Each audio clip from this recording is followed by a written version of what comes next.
We started off the service with a prayer. And in that prayer, it asked us to hear the story like it was the first time. The reason I think that is so important is because we have heard this story over and over and over and over and over again. And so we think we know the story. We think we know the characters. We think we know all the possible reasons this happened and what we could talk about. But the problem is this. It's been told to us wrong for so long.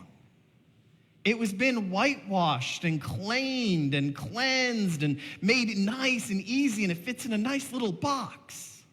But life almost never fits in a nice little box, right? So I want to walk through this story, a story I know you all know, a story of love, a story of family, a story of faith. But walk through it being real about what it means to be human. Because love, family, faith, those are human things we experience or not. Let's dive in. So first thing we got to get ourselves away from is all the sanitized stuff. I swear it's like boiling a steak when they do this to the Bible. It's just wrong. And well, it's still technically a steak. No one wants it. So here's the thing. Let's start with Mary. Mary would have been a teenager, a young teenager, because you got married the second you hit puberty. So we're talking like 12, 13, 14, somewhere in that zone, guys. So we're talking a kid. So we have this kid that an angel comes down and says to this kid, hey, I'm going to go ahead and you are going to go ahead and you are going to be the mother to God. And she, because she is faithful and she is strong of faith and loves God, says, absolutely, let's do this. And then her world falls apart. We don't talk about that. You know who we don't hear from? Her mom. In this culture, in that age, every woman who had given birth in her family should have gathered around there to be there, because you know what there aren't back then? Doctors. And they are nowhere to be found. You know what that tells me? Mom wasn't totally okay with this whole thing. You know who we also never hear from? Joseph's family. We hear about tonight how they travel around and there's no one in this nice little small town. What we don't think about, what we don't realize is how many of y'all grew up in a small town, raise your hand, or have lived in a small town for any length of time? All right, so here's the thing about small town. If you raise your hand, you know this. Everyone in a small town knows everybody else in that small town, right? And most of the folks are related to each other, right? Okay? And everyone chats in big circles, and so everyone knows everything that's going on. If you go to your spouse's small town and no one has a futon or a couch or a corner for you to sleep in, that's because they don't like you.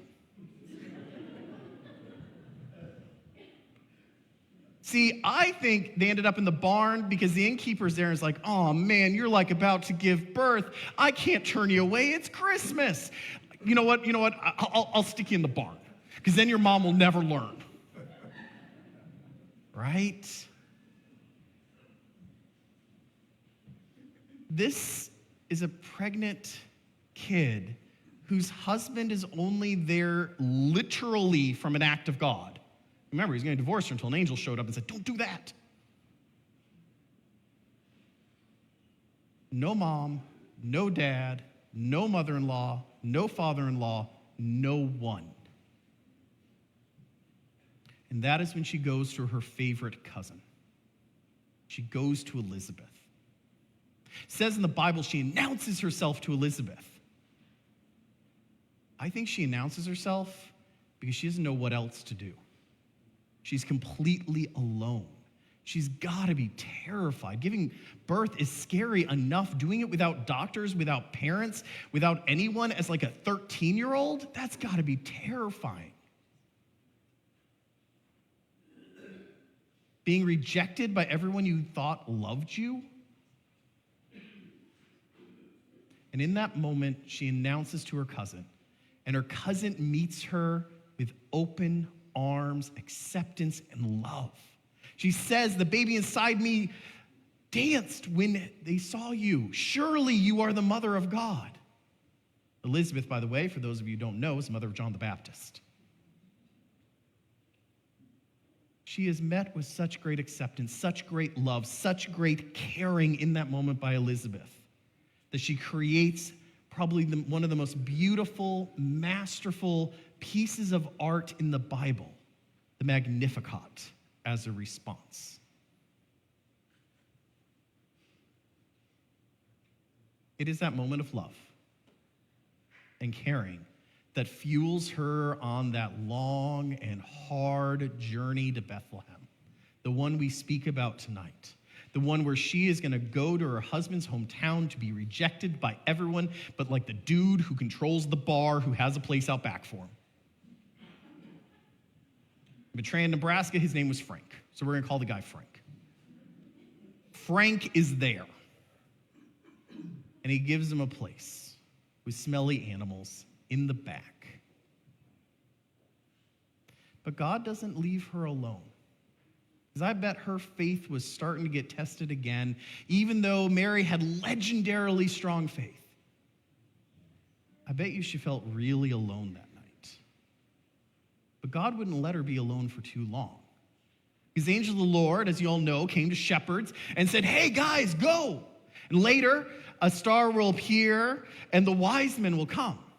Now, we all have these nice little sets, right? Little nativity scenes. And they're all like nice and clean and good. No. That's back to boxing Jesus. Let's understand. Anyone here ever worked in agriculture? It's a messy job. You ever seen a TV show, Dirty Jobs? This would be one of those. These guys weren't planning on having company. They were planning on going to sleep under the stars after a drink or two. That was their plan this evening, but angels interrupted their plan.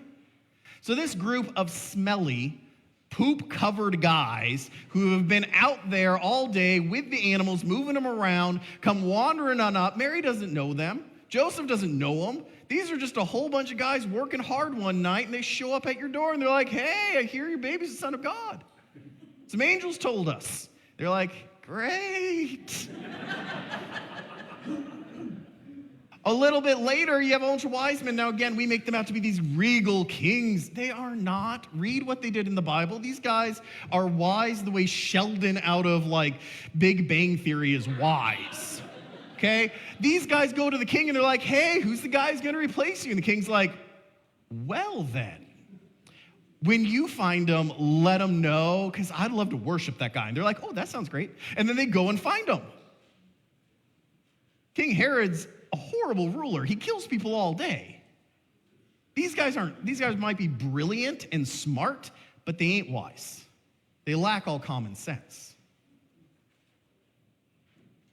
They show up, and if you doubt me on the whole wisdom thing, they show up with like 3 horrible gifts. I mean, gold, I'll take it. That's good, okay? Now, granted, for a baby, that goes right in the mouth, and who knows what happens after that, right? But like frankincense and myrrh literally are poisons. So yeah, let's bring the baby some poison. That's going to go well. But don't let that take away from the holiness of that night, because the holiness of that night is truly holy. It's just the holiness that occurs when a family is formed. See, family is when you are with the people you love who love you back. And for most of us, that doesn't look like a Norman Rockwell painting. And that's okay. It didn't look like one for Jesus either. See, God provided Mary and Joseph and Jesus a family in that moment. Family of rejects and weirdos and oddities and perfectly imperfect people. But if we're honest, that sort of describes our families too, right? Perfectly imperfect, but real. And that's what matters. Not the perfection. What matters is that you really show up. It's a key to parenting. Just really show up. It's way better than any gift that one can have. Just be there. Listen and love. See, what we learn this evening is that when one has love that is magnified in family, faith can lead you to great acts.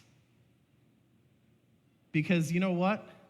This beautiful evening of wonderful love magnified by family was because it was about to get really real and really scary for Mary and Joseph and Jesus. Because you know what happens next? And if you don't believe me, read your Bibles. What happens next is King Herod realizes the wise men aren't coming back. And he's got to go figure out who this other king is and kill him dead. So an angel of the Lord goes to Mary and Joseph and says, guys, I know it's been scary, but it's about to get a lot scarier. Because you can't stay here. You can't stay in the country. It's not safe. What I need you to do is run across to Egypt. Yeah, I know you don't know the language, and I know you don't have any relatives there, and I know these were the people who formerly enslaved all of your people, but that's the best plan we got so far. Because if you stay here, you're dead. And so they become undocumented people in a foreign country, hiding out. Here's the thing for us. We all have families, or at least most of us hopefully do. But the world tries to tell us that families have to look in this very cookie cutter way. And it's simply not true. Jesus' family was no Norman Rockwell painting. It was a mess. But it was still a family. It still could magnify the love to create great acts of faith from him, from his parents. So as you go out this evening, take some time in your prayer life and ask yourself, do you have a family? That group of people that you love, that love you. And it doesn't matter where it exists. It could exist at home like a Norman Rockwell painting. If that does, God bless you. It could be the chaos at home too. It could be the bar down the street. It could be the glee club you're part of. It could be your guys you go golfing with. It could be the girls you hang out with. Family can look like anything. That's part of the message of tonight. Never discount it. Never look down on it. Never ignore the blessing it is. If after you go through this, you sit and say, I don't think I have one. Well, no, there's an entire congregation of perfectly imperfect people right here